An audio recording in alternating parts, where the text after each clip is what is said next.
should just slide right in. There you go, push. I'll let you do it. I mean, we can just move it if you want. Yeah. Just, I don't think I need it. I don't think so either. Okay, thank you. Yeah.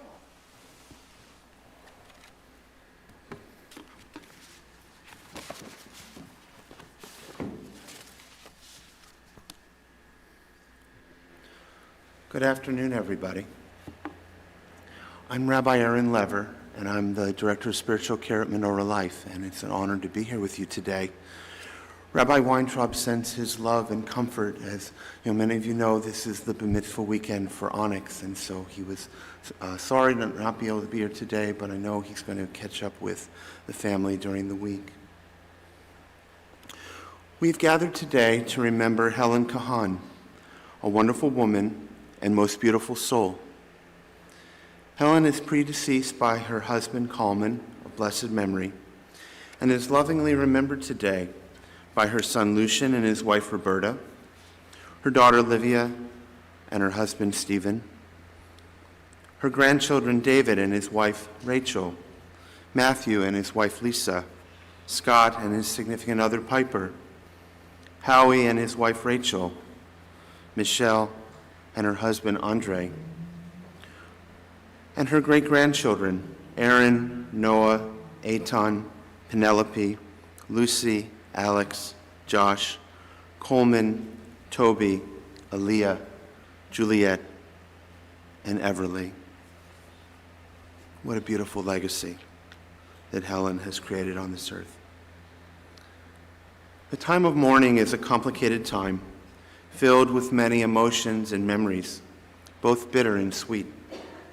We begin our service with the recitation of psalms and prayers, thus linking Helen's life with the 3,000-year-old tradition of the Jewish people and the eternity of God. I invite Cantor Schultz to lead us in a recitation of Psalm 23.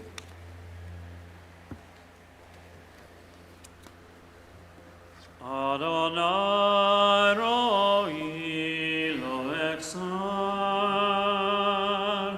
bino deshe yarmitzeni, amei menuchot,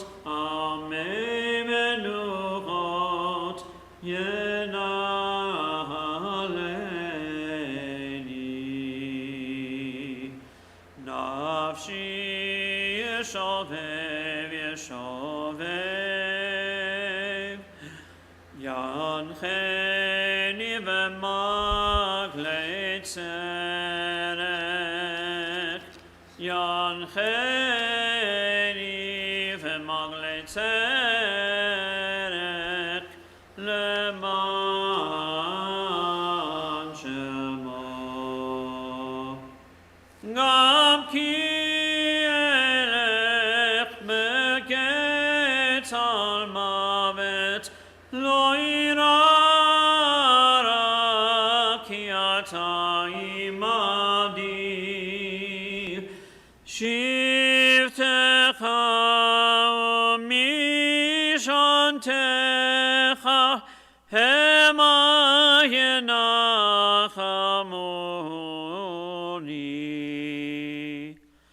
Taroch lefanai, lefanai, shulchan neged zorerai, dishanta Hashem en roshi, kosi revaya. Ach tov chesed yirefuni, kol yemei chayai, kol yemei chayai, v'shavti beveit Adonai leorech yamim. Adonai roi lo exar. Adonai roi lo echsar.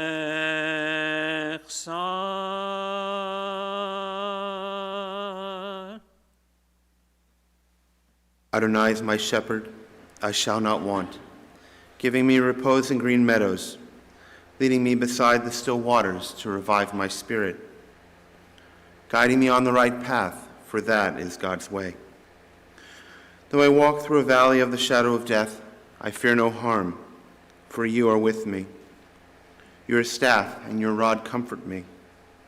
You prepare a banquet for me in the presence of my foes. You anoint my head with oil, my cup overflows. Surely goodness and kindness shall be my portion all the days of my life, and I shall dwell in the house of Adonai forever.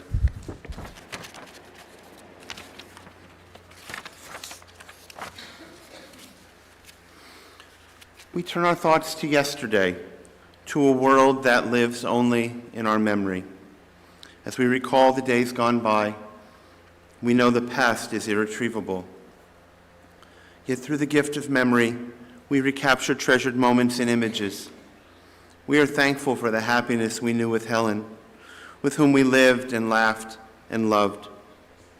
We affirm that despite all the tragedy bound up with living, it is still good to be alive. We understand that there can be no love without loss, no joy without sorrow. Helen, may we have the courage to accept the all of life, the love and the loss, the joy and the sorrow, as we remember you today. At this time, I'd like to invite Helen's son Lucian and his wife Roberta to come up to share some thoughts with us.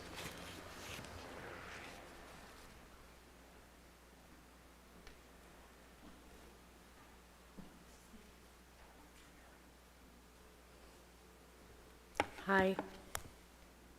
Oh, where is my figures?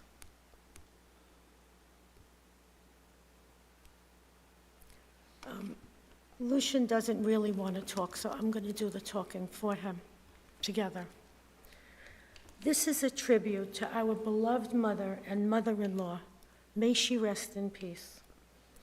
Hani Sabo was born on May 5th, 1923, in Rosavia, Romania. Throughout her life, she was known by many names: Hani, Helen, Anyu, which means in Hungarian mother, Anyuka, and in most recent years, she became lovingly known to everybody as Bobby. Everyone knew her as Bobby, and that actually started when my son Scott was born 50 years ago. What stands out most in Bobby's life was her extraordinary strength, both mental and physical. As a young woman, she endured the unimaginable.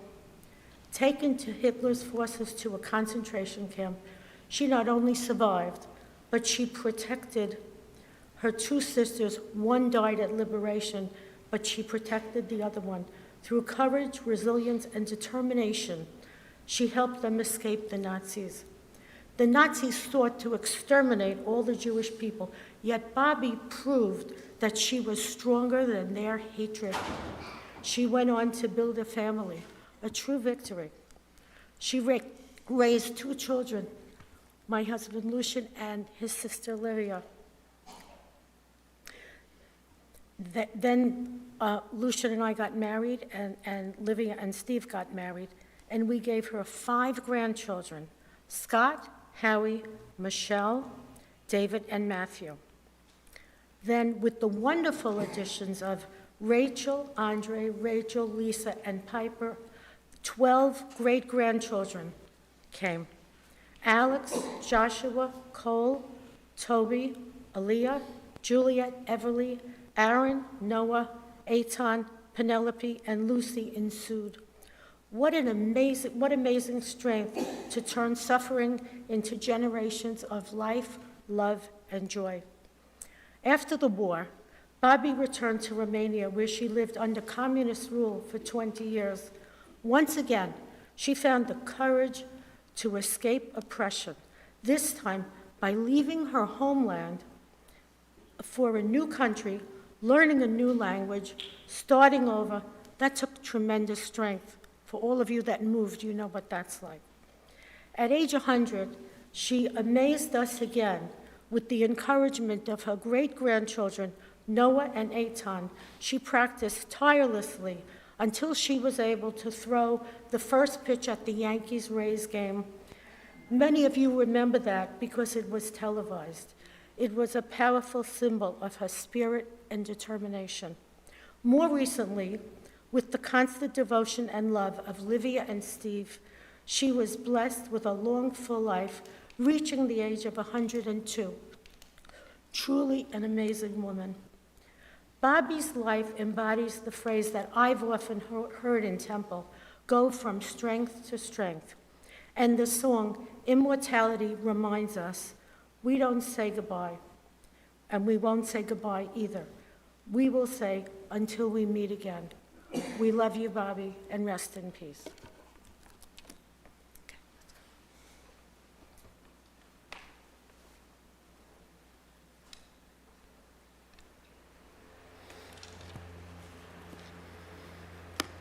Lucian and Roberta, thank you so much for all that you shared and the perspective that you gave us. We're so grateful you were able to do that. Now, I'd like to invite Helen's daughter, Livia, to come up. She had some thoughts to share, and I think Matthew was going to join her.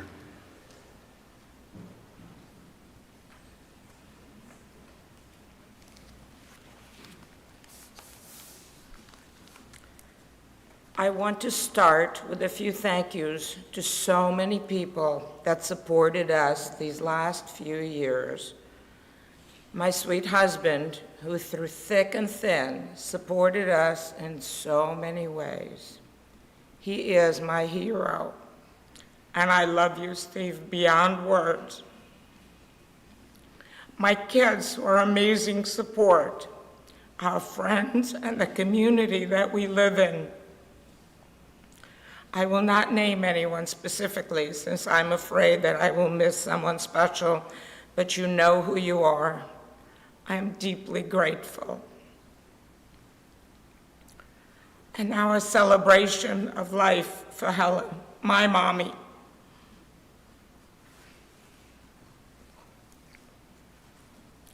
I am the luckiest person alive. I had the opportunity to have my mother live near me for such a long part of my adult life. I learned so many things about living, how to care for people, how to give back, and even how to die, all from my mother. She enjoyed her life to the end. She was often surrounded by her kids, grandkids, and great-grandkids. It was amazing to see her smile when her great-grandkids walked in the room and sat down near her, gave her a hug, and just sat there doing their own thing, but sitting near Bobby. Her face lit up, no words were needed. Or when she saw the other great-grandkids on FaceTime, well, grandkids too, and they grimaced or sang or danced something they had learned that day. We were lucky enough to have her live with us and be able to give back to her all the love and care that she showed her family for so many years. Helen was born in Rosavlia, a small village in northern Romania. She was the firstborn baby to her parents and a firstborn grandchild to both sets of grandparents. She was very much loved by everyone and truly welcomed by all. She loved to learn and wanted to be number one in everything she did. At a very young age, her father taught her how to do some bookkeeping and help in the grocery store they owned. She learned to go to the city with their horse and cart and driver to shop for supplies for the store by the age of 12. In our country, it was customary to start first grade by the age of 7. Helen, at the age of 5, wanted to start school, first grade, since all her friends were older, so her parents talked the teacher into allowing her to just sit in the back of the classroom. Most kids were 7 and older. After a few weeks of this attendance, Helen was admitted as a full-time student and outdid most of her classmates and cousins in her class. Helen continued to excel in most things she did.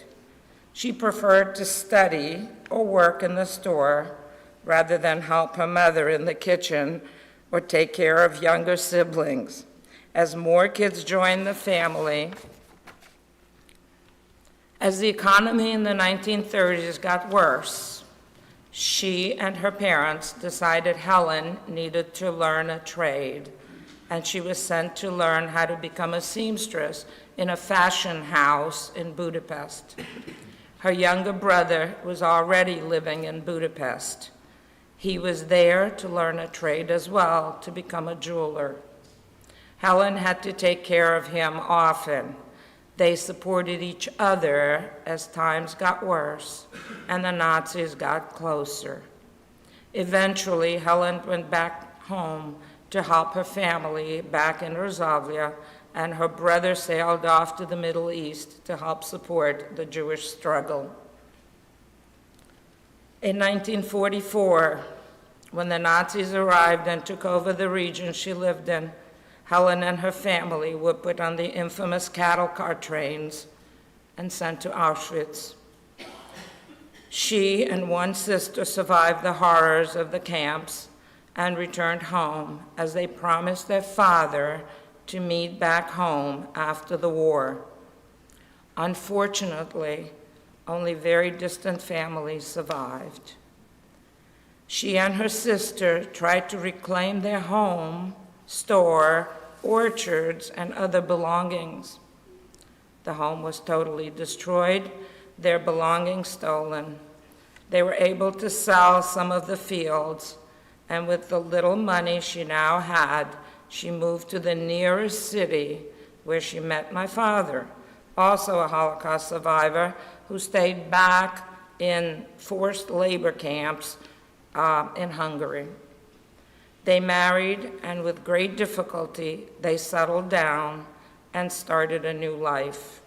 Governments changed, Romania became communist, and life after the war was quite challenging. In 1966, after several attempts to leave the country, Helen, my father, my brother, and I, with difficulty but legally, left Romania and spent a year in Italy, waiting for visas to be admitted to the United States. Finally, in April of 1967, we made it to New York. Life in the U.S. was not easy, with language difficulties, no jobs, and adjustment to many cultural changes, plus worries about the future for the adults, and especially for the children, was stressful. But as with everything else in life, Helen managed to overcome all the issues and came out most successful. Through much perseverance and hard work, she never gave up hope and moved on. She changed jobs many times as she saw more success in different places, and eventually ended up being payroll manager for a large hospital in Brooklyn, where she was well respected, earned a pension, health insurance, and a good salary. She felt she made it in America.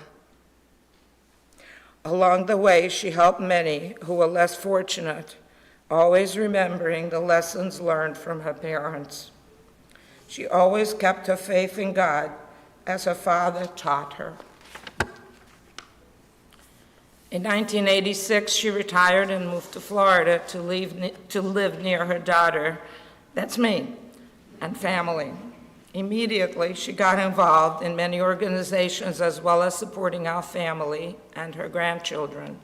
She visited the Pinellas County Jewish Day School, where her 2 grandsons attended school, and she and my father participated in many of their activities. She drove the kids to tennis, piano lessons, baseball practice, and anywhere else they needed to be. She became a volunteer with Women's American Ort, even becoming a co-president of the chapter Women's American Ort, Women's American Ort was an organization that Helen attended in Italy while waiting to come to America. In Italy, Ort provided English lessons, sewing, accounting, and other classes to help immigrants become new Americans. She also became an active volunteer with Hadassah, Congregation Bnai Israel and its sisterhood, the Menorah Manor Guild. She was a past co-president of Hadassah St. Petersburg chapter and raised more than $100,000 for Hadassah by selling flowers at Rosh Hashanah and Pesach. As a CBI Sisterhood board member, she made weekly calls to invite people to services to honor their own birthdays, anniversaries, or other events. She won several awards and recognitions. She also served in many other capacities as a member of CBI. She loved the Florida Holocaust Museum and visited there often. She was interviewed a few times by the St. Petersburg Times. A survivor of Auschwitz, Bergen-Belsen, the Death March, Helen felt her experiences helped who she was. She spoke to students and other groups at MacDill Air Force Base, several area Catholic schools, and middle and high schools in Pinellas County. Helen was a member of the Simon Wiesenthal Center and both the Florida and United States Holocaust Museums. At the age of 98, she was invited to retell her story and record dimensions and testimony. She was the oldest of the 4 survivors to be recorded. This is an innovative, interactive presentation, part of the USC Shoah Foundation's Dimensions and Testimony project. These testimonies are preserved and presented using advanced filming and display technologies, allowing visitors to engage in interactive conversations with witnesses. Helen was honored several times by the Florida Holocaust Museum.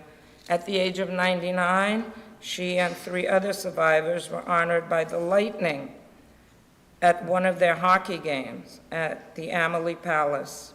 The Lightning celebrated the survivors and donated $50,000 for education to the museum in the survivors' honor. At 100, Helen threw out the first pitch at the Tampa Bay Rays game at Tropicana Field and made local, national, and international news with her story. She has continued to live and be a force to be reckoned with, as a niece described my mother's life in a video we presented to her on her 100th birthday.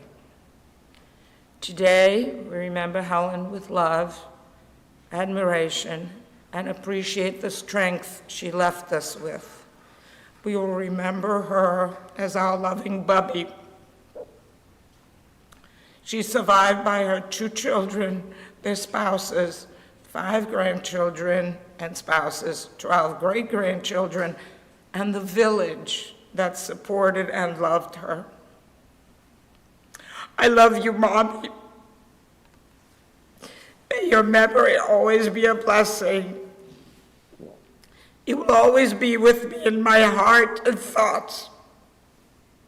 I know you will watch over us from above and protect us, and maybe send us some wisdom when needed.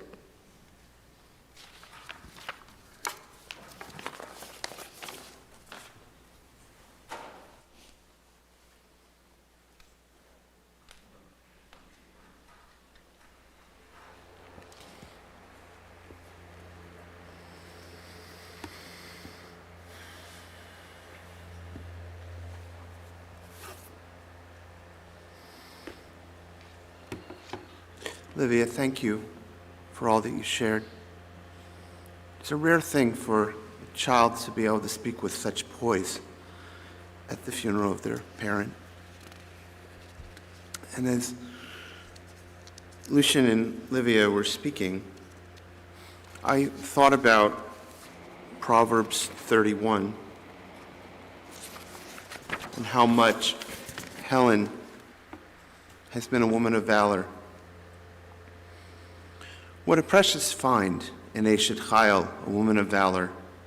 Her worth is far beyond rubies. Her husband puts his confidence in her and lacks no good thing. She is good to him, never bad, all the days of her life. She opens her hand to the needy and extends her hand to the poor. She is clothed with strength and splendor. She looks to the future cheerfully. She opens her mouth with wisdom. Her tongue is guided by kindness. She oversees the activities of her household and never eats the bread of idleness. Her children come forward and bless her. Her husband praises her and says, "Many women have done superbly, but you surpass them all." Charm is deceitful and beauty vain, but a God-revering woman is much to be praised. Extol her for the fruit of her hand. Wherever people gather, her deeds speak her praise. This time I'd like to invite Helen's grandson Scott to come up to share some thoughts with us.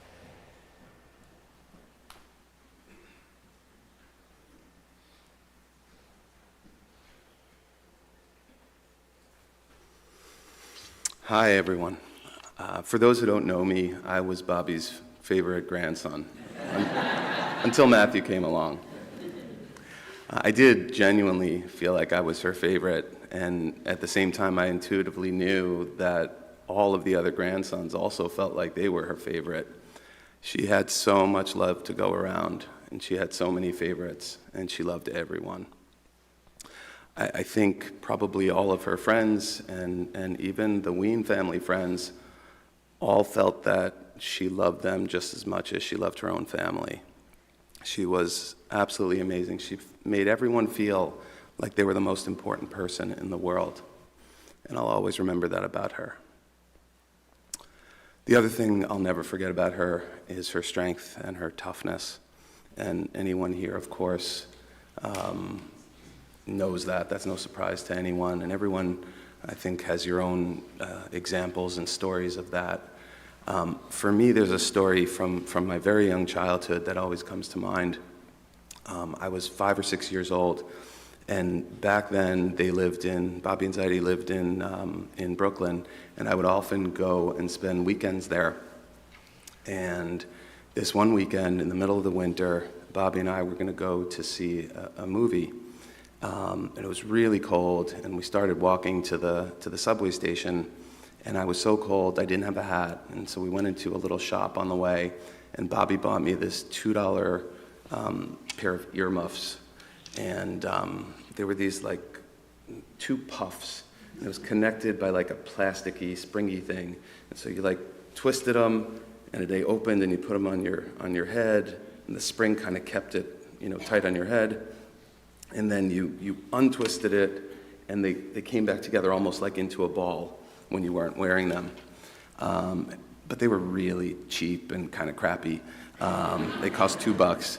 And so we left the shop and started walking back to the metro, and within 5 minutes, they'd already broken.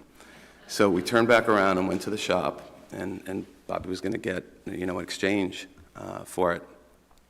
But when we went back to the shop, the guy there, this big burly guy, he refused to give an exchange. Of course, Bobby insisted, and he insisted. No exchange, no money back, nothing. And they kept going back and forth a bunch of times, yelling at each other and such. And then finally he got frustrated, and he turned to me, and he's this big burly guy. He turned to me, he put his finger in my face, and he said, "He did it. He broke them." And he was right there in my face. I was 5 or 6. I mean, he was so close. I could feel the spit when he was yelling on my face. And that set Bobby off. And she got in between us and pushed him off. and just went berserk on him. And within 30 seconds, he'd had enough of that and he was willing to give the money back. And so he only gave one of the $2 back, and so he went back to the cash register and took the dollar out, and Bobby grabbed it from him and turned around to leave, and she kept the earmuffs and grabbed me with the other hand, and we quickly walked out. But just before we got to the door, we walked about 15, 20 feet, just before we got to the door, she stopped and let go of my hand. I didn't know what was going on, and so I turned around, and I was 5, so I was like looking up at her. I turned around and I caught her right in the middle of winding up. And so for those of you that saw the first pitch that she threw out at the Devil Rays game, at 100, she had a pretty good arm. This was almost 50 years ago. She pelleted the guy. Hit him right here. And I looked at him, and he was like this, like a deer in headlights. And then she turned back around and grabbed my hand, and we walked out. And so we're outside the shop now, and we're walking away. And I pulled, she was holding my hand, I pulled on her arm, and I said, Bobby, I think I might have actually broken it. And she looked at me, and she gave me the dollar, and she winked, and she said, I know, just keep walking. And I swear I have used that as a bit of a motivational saying in my head for the past 45 years. When I get a little stuck, or when I get frustrated and I don't know what to do next, I kind of think of her saying, just keep moving forward. And I even say that to my patients sometimes when they're stuck and they're frustrated. I'll sort of say to them, well, let's just keep putting one foot in front of the next and we'll figure it out. And it's incredibly comforting to them. And every time I think of that, it's incredibly comforting to me. So I'm really going to miss her a lot. And thank you all for being here.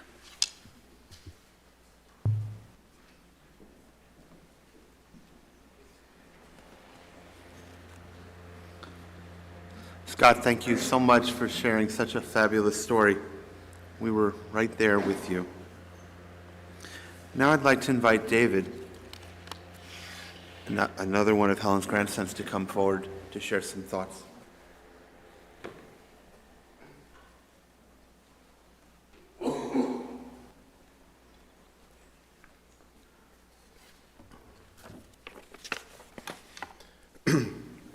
Aaron's going to accompany me if I need some help.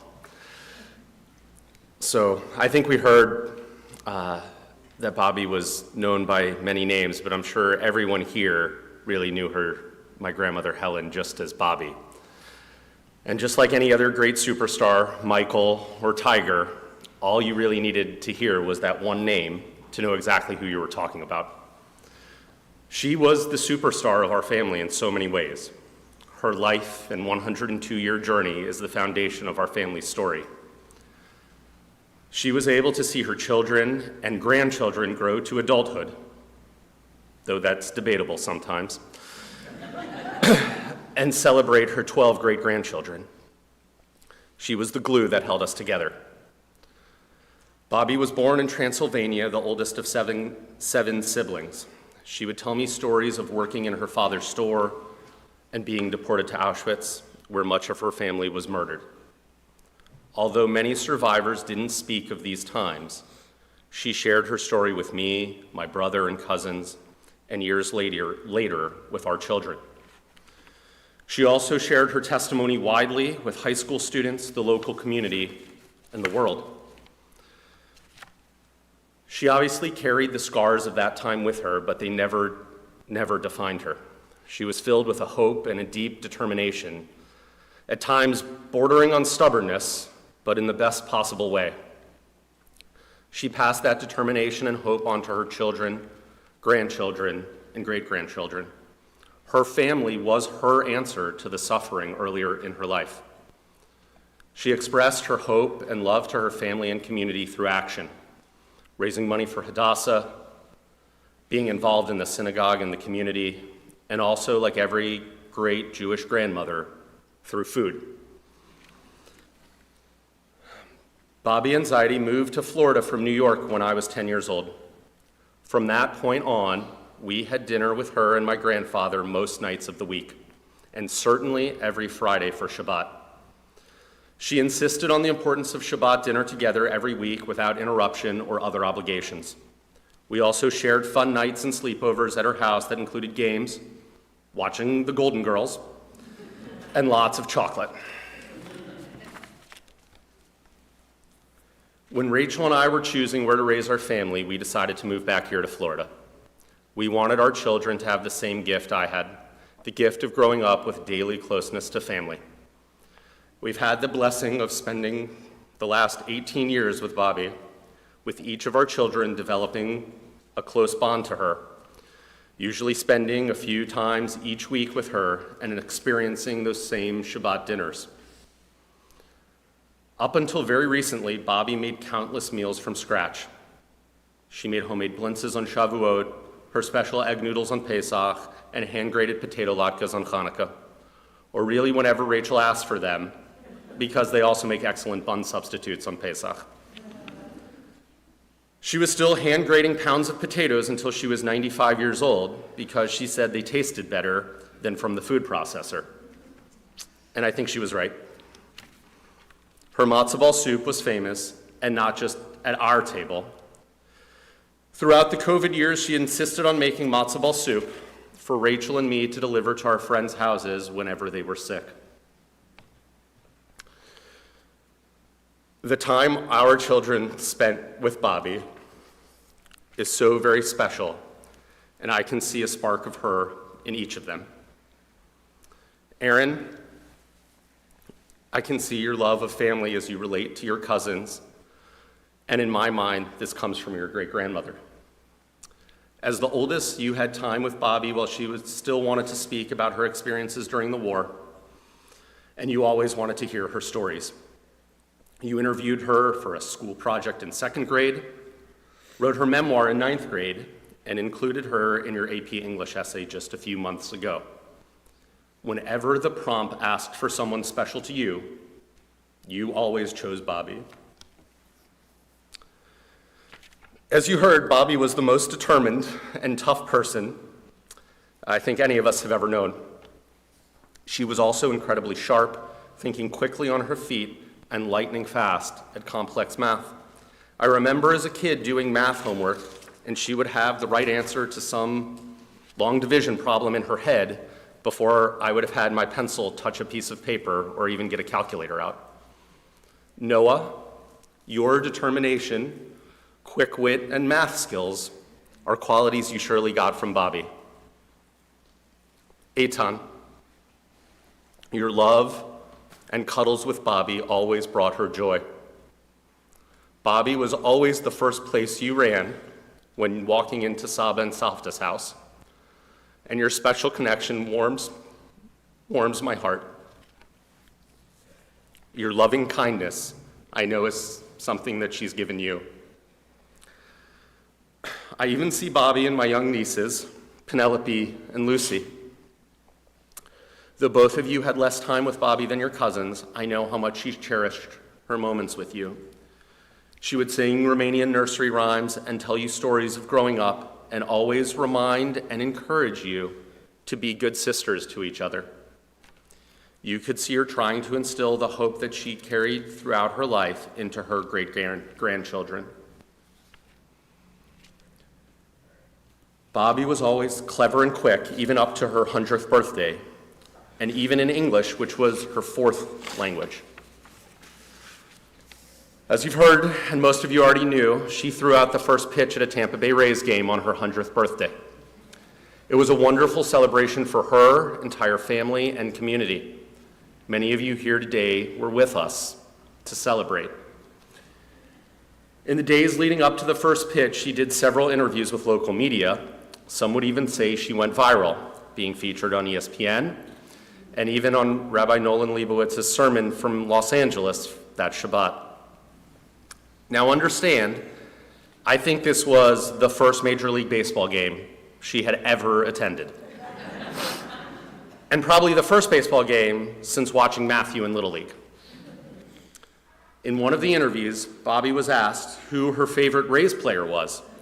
And without missing a beat, like the very best great-grandmother of 12, she answered, "I love them all so much, how could I pick just one?"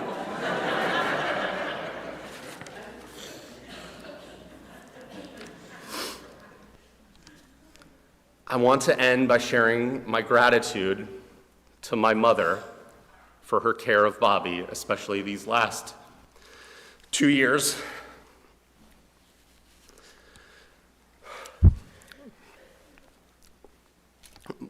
My mother's selfless dedication to her mother was nothing short of incredible. She cared for Bobby tirelessly, with the same exceptional patience, kindness, and determination she could have only learned from her mother. At times after her stroke, Bobby would switch among different languages, Hungarian, Romanian, Yiddish, sometimes English, and no matter which she chose, my mother could always understand. At some point, we all leave this world. As an ER doctor, I know that no matter what we do in medicine, the mortality rate will always be 1 per person. So we're all going to go somehow, but the way we leave this world matters.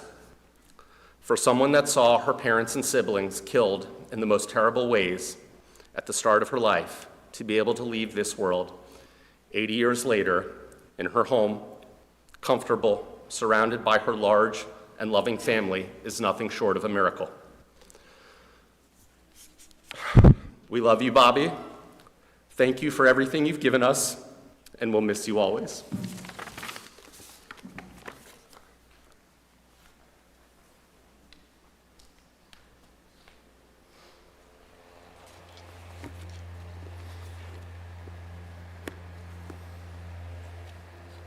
David, thank you so much for all that you shared.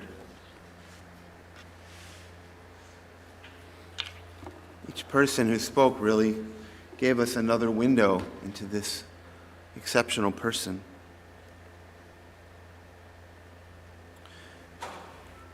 Helen was born in May of 1923 to Esther and Fivish Sabo in the small town of Rosavlia, Romania. She was born on May 5th, but the county didn't record her birth officially until May 20th. So Helen used to celebrate her birthday every year for 15 days, from May 5th through May 20th. But the official paperwork says the 20th. She was the oldest of 7 children and lived a happy childhood. And we heard how she went with her brother to Budapest to work as a seamstress. Helen's remarkable journey through life was marked by resilience and dedication. She was a Holocaust survivor. She was brave and a fighter. And yet she was caring, the best mom, grandma, and great-grandma anyone could ask for. When Nazis occupied Hungary in 1944, Helen returned to her family, where they were soon forced into the ghetto before being sent to Auschwitz-Birkenau. She was transferred to Bergen-Belsen, then Lippstadt. And as the end of the war approached, Helen was sent, as we heard, on a death march from which she escaped. Helen was brave enough to escape the Nazis by hiding in a haystack with a group of women. The Nazis were using bayonets in the haystack. She saw it come close to her body, but thankfully, she did not get harmed. The group of women were self-liberated. They pretended to help the German war effort and were liberated by the Russians in Auschwitz, Germany, in May of 1945. Helen was very sick after the war and spent a year in various hospitals and nursing homes before making her way back to her hometown in hopes of finding family members. Her devotion to her father was grand. When they were being separated, Helen's father told them that they would see each other back home after the war.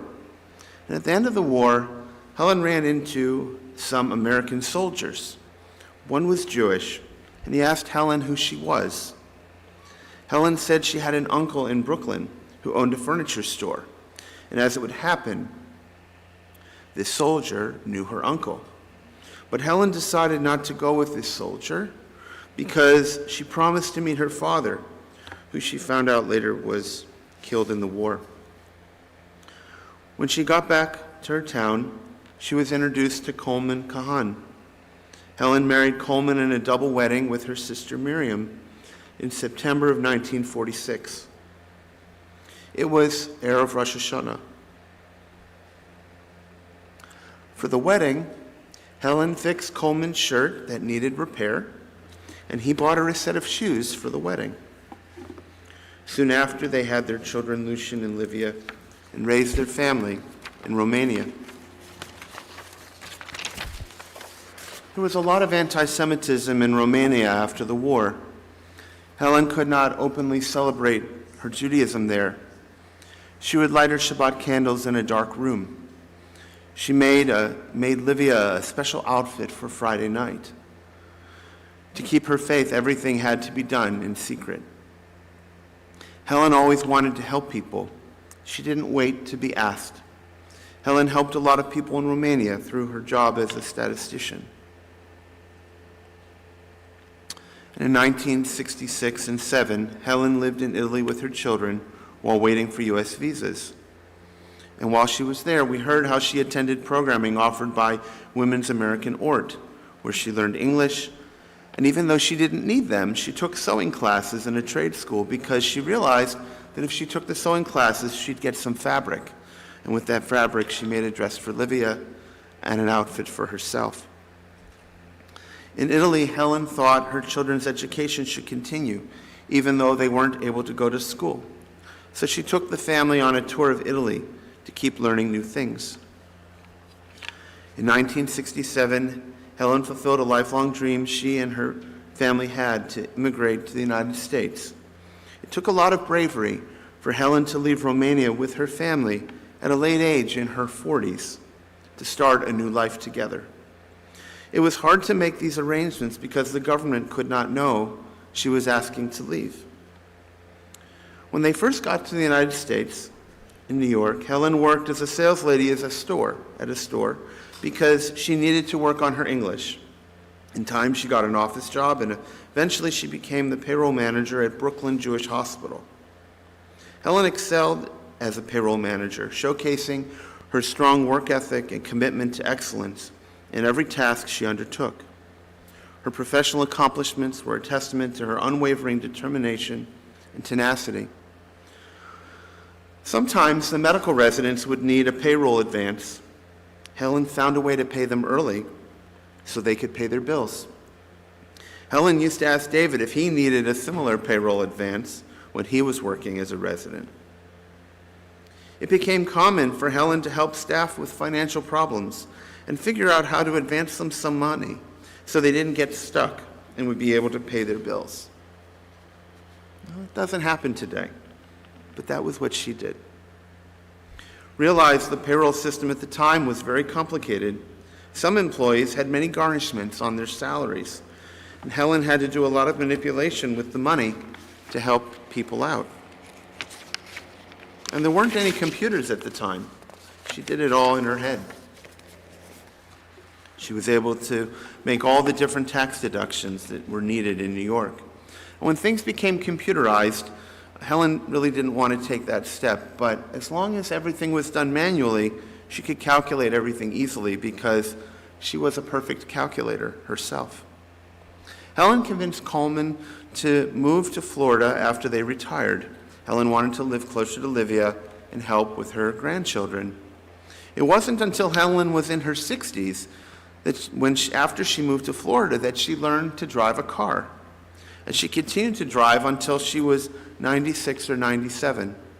She decided on her own when it was time to turn in her keys. Beyond her career, Helen was deeply passionate about teaching and educating others about the Holocaust, ensuring that the lessons and memories from this harrowing period in history would not be forgotten. And that in itself was really exceptional because for some survivors it was just too painful to talk about. She was a devoted member of Congregation Bnai Israel and its sisterhood, and participated actively in Ort and Hadassah, worked closely with the Florida Holocaust Museum, and also was an active member of the Guild at Menorah Manor. These affiliations reflect her commitment to community service and advocacy for her heritage. Helen spoke about her experiences during the Holocaust in many educational settings. Over the years, hundreds of high school students heard her story.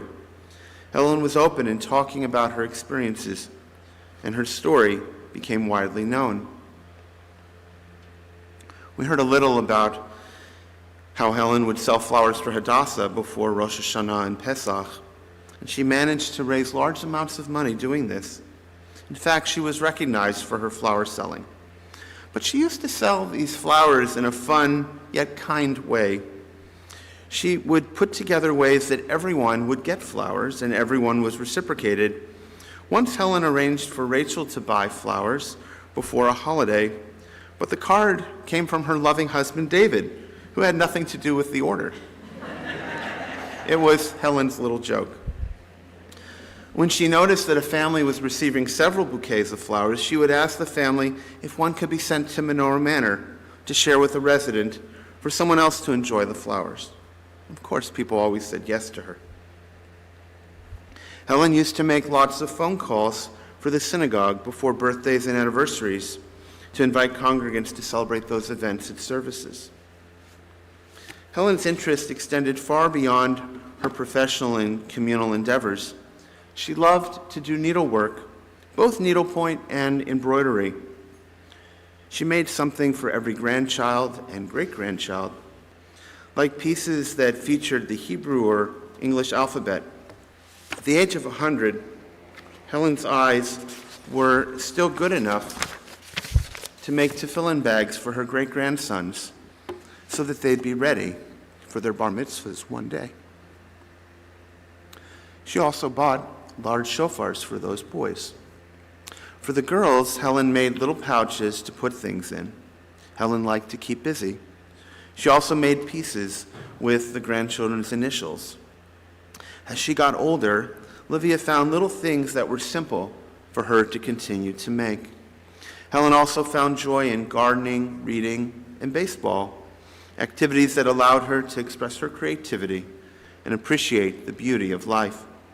A true lover of the arts, Helen enjoyed attending the theater with her friends, which provided her with countless hours of entertainment. For around the last 30 years, Helen did a lot of traveling. It became a new hobby for her. For her 70th birthday, Helen asked to take a trip to Auschwitz with Lucien and Livia. She wanted to visit her parents' grave there. Livia agreed, but also arranged for them to visit Paris and London, two places Helen had never been. So the trip would not just be a trip to Auschwitz. This trip was Helen's reinitiation into international travel. Later, she took a second trip with her children and grandchildren to Auschwitz and to Romania, retracing her life over several trips.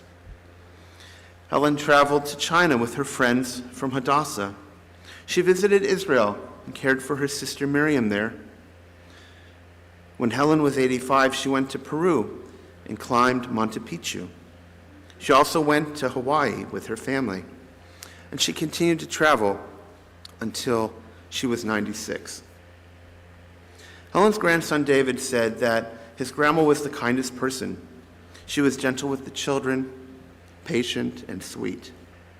Bobby would never let anyone get away with anything, he said. You couldn't misbehave or get out of line. If you complained that your homework was too hard, she would set you straight. Helen made it clear that you needed to do the work, but she would always bring some candy or something sweet to soften it. While Helen made it clear that you needed to do what you were supposed to do, her love for you shined brightly. David remembers a time he was doing his math homework. Bobby could solve the problems in her head before David could complete the work with a calculator. In fact, she could figure out the numbers faster than he could enter them in his calculator. David also remembers how Judaism was important to Helen. The family regularly had Shabbat dinner together, and we heard about her amazing latkes and cheese blintzes. It was a little food made with a lot of love. Aside from the latkes and blintzes, Helen's other signature dish was her matzo ball soup. She made lots of soups, including a green bean soup, which I found intriguing. But her chicken soup was the best one. Everyone has fond memories of lighting Hanukkah candles with Bobby. When David was at the grocery store the other day, he saw a kiosk for lottery tickets and thought of his grandma. You see, Helen used to play the lotto, and she would buy lotto tickets as gifts. When they were little, the grandkids would pick their favorite numbers for their lotto tickets. When Helen would go to Joel's to buy meat, she was always very specific and particular about what meat she wanted. For years, Gregory at the store would set aside for her the meat he thought she would enjoy. Helen's grandson Howie said, "It is remarkable that Helen had 12 great-grandchildren. She loved her family, and all the grandchildren called her Bobby or Bubby." Howie remembers playing fun card games with Bobby and with the other grandchildren like War and Casino. Helen could play Rummy Cube really well, even in her later years. She was loving but tough. She would call out her grandchildren if they misbehaved in a very impactful way. Helen's grandson Scott said that his Bobby was the most loving, strong, tough, supportive, and wonderful person anyone could imagine. Her grandson Matthew said that if you built a grandma in a lab, Helen was the perfect combination of being supportive and tough. Matthew used to spend New Year's Eve with her. He has fond memories of playing cards and bingo. She was the greatest grandma you could ask for. Helen's granddaughter, Michelle, said her favorite thing was to stay with Bobby and have a bite of chocolate at the end of the night, something she was not allowed to do at her house because her father was a dentist. Michelle said it was fun to have candy at the end of the night from Helen's hidden stash. The candy was hidden, you see, because Coleman had diabetes. So there was candy hidden under the bed, in an armoire, and also in the freezer. Michelle loved to play cards with Bobby. She fondly remembers that Helen always added a spoonful of sugar to foods like grapefruit or oranges. And this probably came from Helen's strong memory of her own grandmother giving her a sugar cube or a piece of chocolate. She wanted to carry it forward with her own grandchildren. Michelle also remembers how her Bobby would often thread in her Holocaust experiences in conversation, related in a lot of different situations. You know, Michelle was the only granddaughter, and that wasn't easy to be the only girl. And at times, she didn't feel like she fit in with the boys. She wasn't as athletic as them, and it's hard to keep up with them at times, and it made her sad. And she used to talk to her Bobby about that. And she has these fond memories of these special girls' night sleepovers with Bobby as a way of compensating for all of that. And when Michelle expressed her frustration about being the only girl, Helen would say, "You don't know what it's like. Imagine my experience." And this put things in perspective. So, from an early age, Michelle understood that her grandmother had gone through something incredibly difficult, and it helped her to reframe her own difficult situations in her life. We heard about Helen's 100th birthday celebration as she threw the first pitch at the game between the Rays and the Yankees. And this was an effort where the Rays organization and the Florida Holocaust Museum teamed up to celebrate her. Spectrum News caught up with Helen as she was practicing for the big pitch. She revealed that it was the first time she'd ever thrown a pitch, although after we hear Scott's story, I'm not so sure about that. And Helen was quoted to say, "The more I do, I practice here, the more I'm better. I'm not so old. I did not have the time to do it before, but now I'm doing it. And they're very good, the players, and I love them." Helen, you are truly missed by everyone who knows and loves you. You were blessed with 102 years, and we are so grateful for your presence on this earth.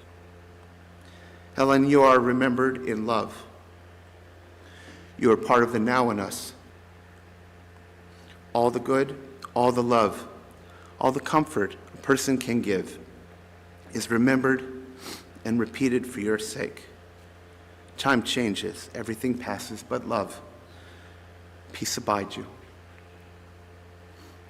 Now I invite you to join Kenner Schultz in singing Shalom Aleichem as we bid Helen farewell and wish her peace. Shalom Aleichem, Malachei Hasharetz, Malachei Elyon, Melech Malchei Hamlachim, HaKadosh Baruch Hu. Moachem l'shalom, Malachei Hashalom, Malachei Elyon, Melech Malchei Hamlachim, HaKadosh Baruch Hu. Baruni l'shalom, Malachei Hashalom, Malachei Elyon,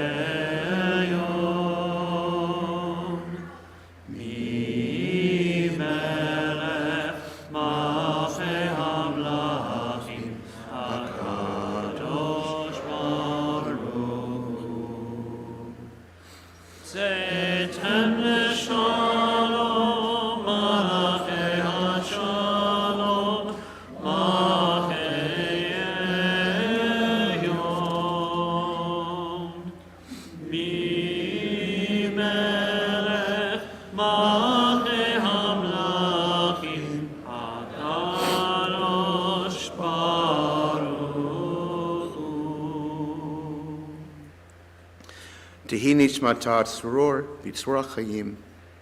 May the memory of Helen Kahan, Chana bat Shraga Fivish Esther, always be for a blessing. May her soul be bound up in the bond of eternal life.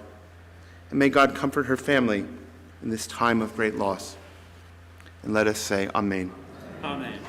Those who are able, I invite you to please rise as Kenner Schultz chants the Emlei Rachamim memorial prayer.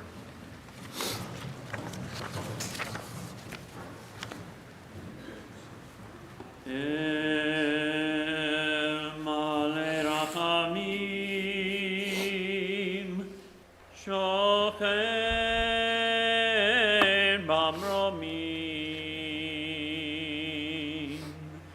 Hametzeh Menucha Nechona,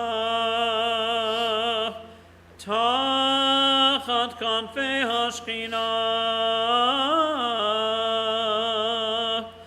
B'malot Kedoshim Utorim, Kezohar Harakia, Mazirim, Et Nishmat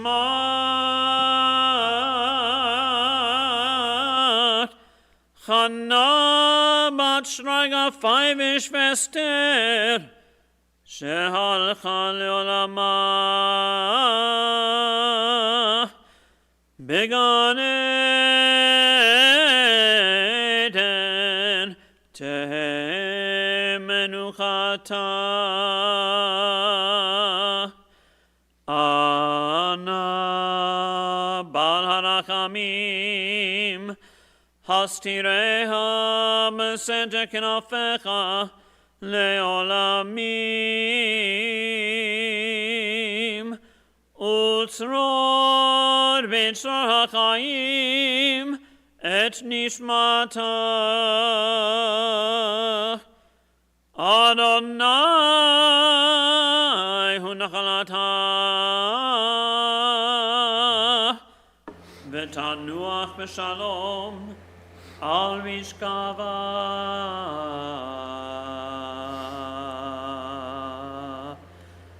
ולומר אמן.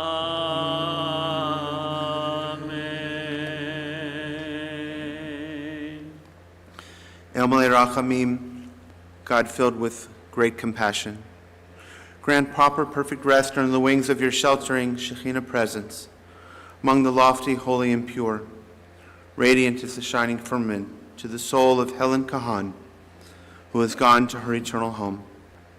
In the Garden of Eden may she rest. Please, Master of Mercy, envelop her in your comforting, protecting wings forever. Bound up her soul in the bond of life. Adonai is her portion. May she rest securely in peace. And let us say, Amen. Amen. Following our service today, Helen's family will continue to Chapel Hill Memorial Park for a private burial service. Shiva services will be held starting this evening at 6:30 through Thursday at the home of Livia and Stephen Ween. Thank you all so much for being here today.